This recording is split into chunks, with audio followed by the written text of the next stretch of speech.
What's going on, guys? It's Jimmy here. Got some major news here for you guys from the Fed, Jerome Powell, from the IRS, and from Social Security. And the U.S. is deploying troops, more troops, to the Middle East among the Israel Hamas Gaza war.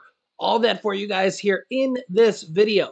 So let's jump right in. Thank you so much for liking these videos if you appreciate these updates. And if you haven't yet, make sure to subscribe down below so you don't miss out on any new videos. Here we go. Let's jump right in. Okay, first up, the Fed and the head of the Fed, Jerome Powell, makes a major announcement here today. Take a listen to what they said here. My colleagues and I remain squarely focused on our dual mandate to promote maximum employment and stable prices for the American people. We understand the hardship that high inflation is causing, and we remain strongly committed to bringing inflation back down to our 2% goal. Price stability is the responsibility of the Federal Reserve. Without price stability, the economy does not work for anyone.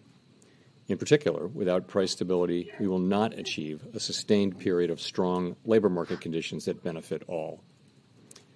Since early last year, the FOMC has significantly tightened the stance of monetary policy. We have raised our policy interest rate by 5.25 percentage points and have continued to reduce our securities holdings at a brisk pace.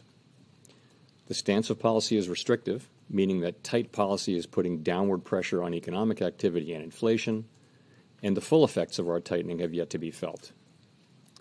Today, we decided to leave our policy interest rate unchanged and to continue to reduce our securities holdings. Given how far we have come, along with the uncertainties and risks we face, the committee is proceeding carefully. We will make decisions about the extent of additional policy firming and how long policy will remain restrictive based on the totality of the incoming data, the evolving outlook, and the balance of risks. I'll have more to say about monetary policy after briefly reviewing economic developments. Recent indicators suggest that economic activity has been expanding at a strong pace and well above earlier expectations.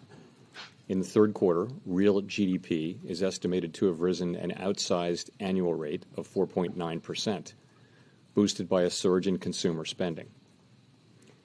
After picking up somewhat over the summer, activity in the housing sector has flattened out and remains well below levels of a year ago, largely reflecting higher mortgage rates. Higher interest rates also appear to be weighing on business fixed investment. The labor market remains tight, but supply and demand conditions continue to come into better balance. Over the past 3 months, payroll job gains averaged 266,000 jobs per month, a strong pace that is nevertheless below that seen earlier in the year. The unemployment rate remains low at 3.8%.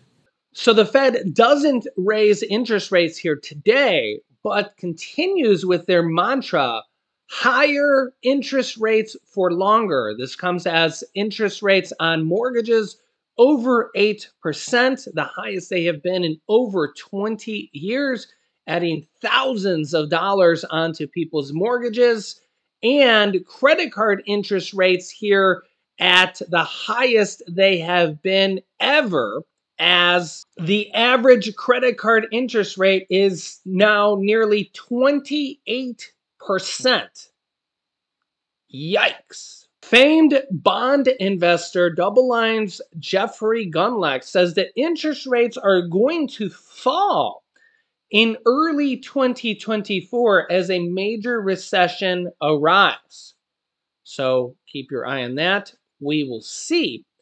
The IRS also has a major announcement as they up their retirement account contribution limits of up to $24,000 for 401k plans for 2024 and $7,000 per individual for IRA, individual retirement account contributions, for 2024. We also have an announcement here from a Social Security chief here. Will Social Security be there for me when I retire?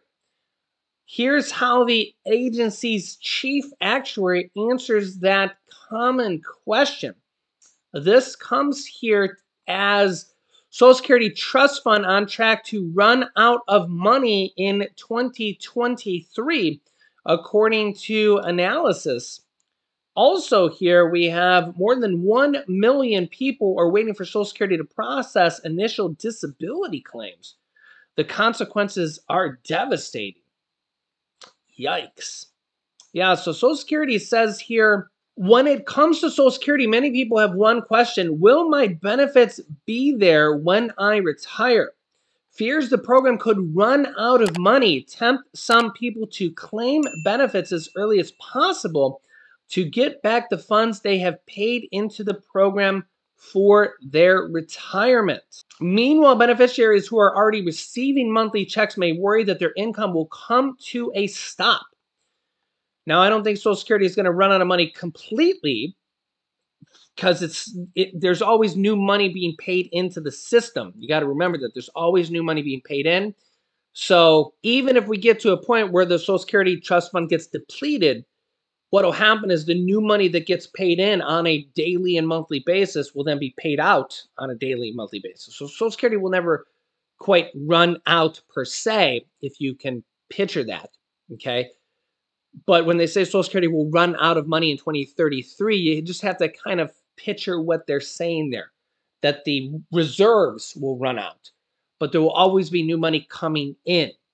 And that new money coming in will literally go out as fast as it comes in. And this will lead to a reduction in benefits if Congress doesn't do anything. Take a look here. In an interview released by the Social Security Administration Chief Actuary Stephen Goss, sought to reassure people with regard to those doubts. I don't know if this is very reassuring. You can let me know your thoughts on this, because Congress hasn't done anything and they continue to do nothing. I mean, they could barely elect a speaker, right? Quote, it's a long way from not having any money to pay for any benefits. So people should not worry about the trust fund running out of money, as is sometimes said, and having any inability to pay for benefits. I'm not sure about this, because what may happen in the worst case scenario? So I get that they're trying to reassure people and not have everybody panic. I understand that. That's probably, that's what I would do if I was, the head of their department. What may happen in the worst case scenario? It is possible benefits may be reduced. In the worst case scenario, Social Security may reach a point within 10 years where the program may only be able to pay about 80% of scheduled benefits. That's a 20% reduction. We actually seen congressmen say it could be a 24% reduction. Today, Social Security has 2 trust funds that have a total of $2.8 trillion in reserve and function like savings account for the program, according to Goss. 2.8 trillion might sound like a lot, but when you have 40-some million people taking paychecks every single month, and it's running out of money every month, okay, because they're taking their checks every month, and there's not enough money going in every month. The trust fund collects any extra money that comes into the program. The money is needed to pay benefits beyond what is coming in through payroll tax. The projections show that the $2.8 trillion will be used up around 2033 or 2034. They're running a deficit every month. There's not enough money coming in. The baby boomers are retiring. Not enough money coming in. They've been running out of money slowly, or maybe a little bit faster than slowly, for a while now. At this point, the income coming into the program will be less than what is required to pay benefits under current law in 9 or 10 years. It's almost 2024. Okay? This is the problem. When there is an imbalance with the current projected shortfall, it is up to Congress to make changes, which they haven't done. So what they need to do is multiple different things. They need to, number one, they need to either tax the really high wealthy income earners, which some Democrats want to do and Republicans don't want to do. That's one option.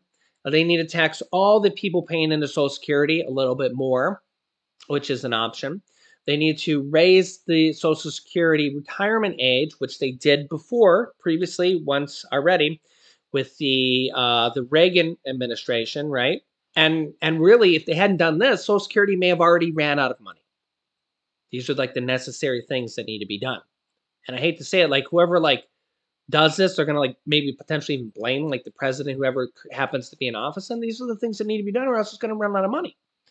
And Congress hasn't done anything here recently, and the trust fund continues to run out of money.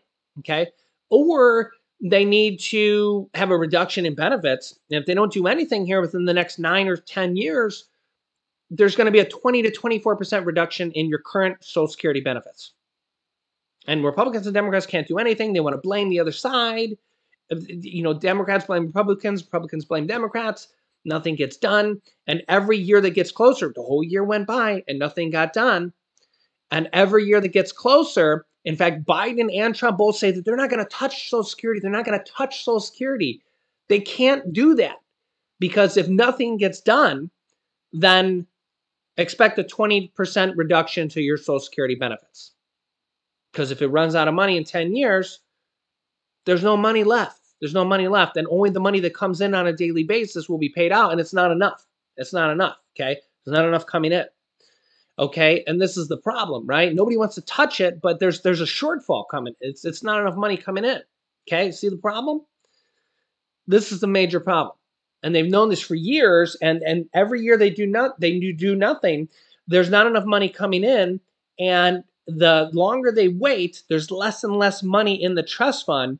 And it's like seeing an accident coming, and the money keeps going down every year. And the longer they wait, the more dramatic the changes they need to do, because there's less and less money to work with every year. In fact, we're already at a critical point, because the $2.8 trillion is so critical compared to the amount of people that there are. It's almost, we're past the point of no return, that there's not enough money to sustain the amount of people that there is. We're almost too late in the point that they've waited too long. So I'll keep you up to date on this. Also, they're sending more troops to the Middle East, and the U.S. has been attacked now 28 times. Take a look here. The Pentagon's deploying 300 more troops to the Mideast as U.S. bases in Iraq and Syria are attacked. Get this, 27 times. And the past 2 weeks, 27 times in 2 weeks. And we know the Iranian proxies, they've told us already. Now let's take a look at where the U.S. troops are roughly stationed as of right now. These are where we are at. These are the attacks that have taken place, the 27 here. These are the contractors, 45,000 are in this region. This is where we are. The naval bases are. These are destroyers, aircraft carriers in the region, ready to attack should other nations get involved in the Israeli war. And let's take a look at where our troops are deployed. A total of 45,000. The ones that concern me most, concern us most, because they're under attack the most, is Syria and Iraq. But keep in mind, too, when these are the areas of major concern. But keep in mind, we got 13,000 in Kuwait. You can hit Kuwait. Bahrain, which is part of the Abraham Accords, you wouldn't think would be attacked. But if you attack American assets, you'd be looking at somebody who is attacking for Hamas. Qatar is a bit dicey. That's where we know that the higher-ups in Hamas actually live a luxurious life, have their limousines and have their Four Seasons. And the UAE, 3,500 troops. We have a lot of assets in this area, a lot of reasons to be concerned. And ultimately, this is the most concern. 27 attacks, we responded once. So let me know your thoughts here in the comments. I'll keep you up to date. Don't forget to like and share these videos. If you haven't yet, subscribe down below. You can click out the warning from the FBI to all Americans here, or click here to watch my newest video next. Thanks for watching, guys, and I'll see you in the next video.